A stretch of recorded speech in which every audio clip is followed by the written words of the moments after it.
Proverbs chapter 9, the choice between wisdom and folly. Proverbs chapter 9 presents a vivid and poetic contrast between the way of wisdom and the way of folly, using the powerful literary device of personification. It serves as a climactic conclusion to the first major section of the book of Proverbs, which is dedicated to urging the reader, particularly the young and inexperienced, to pursue wisdom above all else. The chapter frames this choice as a matter of life and death, portraying wisdom and folly as two women who each extend an invitation to the simple, but whose destinations could not be more different. The chapter begins with wisdom as a noble and industrious woman who has built her house and prepared a lavish banquet.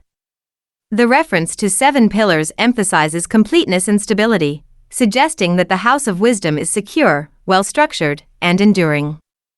She has not only built a place of shelter but also prepared a rich feast, slaughtering animals, mixing wine, and setting her table, indicating abundance, nourishment, and hospitality. Wisdom actively seeks out the simple, sending out her maidens to invite those who lack understanding. Her call is clear and generous: "Come, eat of my bread and drink of the wine I have mixed. Forsake foolishness and live, and go in the way of understanding." Here, the invitation is more than just a meal. It is a metaphor for accepting instruction, embracing truth, and choosing a life that is grounded in moral and spiritual discernment.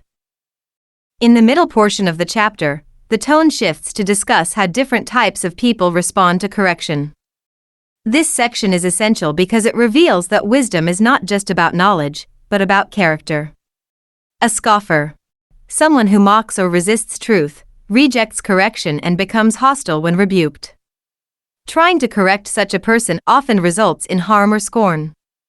In contrast, a wise person welcomes correction and grows from it. This distinction emphasizes that the pursuit of wisdom requires humility and a willingness to learn. The wise become wiser when taught, the just increase in learning. The key verse that follows, "The fear of the Lord is the beginning of wisdom, and the knowledge of the Holy One is understanding," serves as the theological foundation for all wisdom literature. It reminds the reader that true wisdom starts with a right relationship with God, rooted in reverence, awe, and submission. This fear is not about terror but about recognizing God's authority and moral order. The benefits of wisdom are also personal and profound. It brings long life, multiplies days, and leads to greater fulfillment. But the chapter also warns that everyone must bear the consequences of their choices. If one is wise, the reward is personal. If one scoffs, they alone will suffer the outcome. In stark contrast to wisdom, the final section introduces folly, depicted as a loud, ignorant, and seductive woman. Unlike wisdom, who builds and prepares, folly simply sits and calls out from the same elevated places. She mimics wisdom's invitation with almost identical words: "Whoever is simple, let him turn in here." However, the content of her offer is strikingly different. Stolen water is sweet, and bread eaten in secret is pleasant.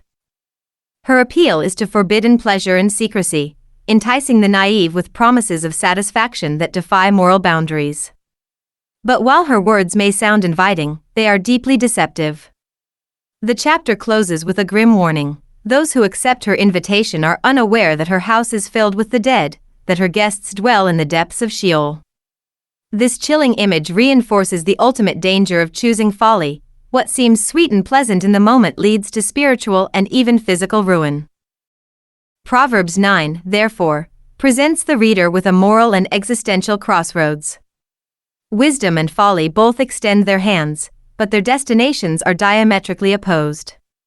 One leads to life, the other to death. The chapter does not leave room for neutrality, it demands a decision.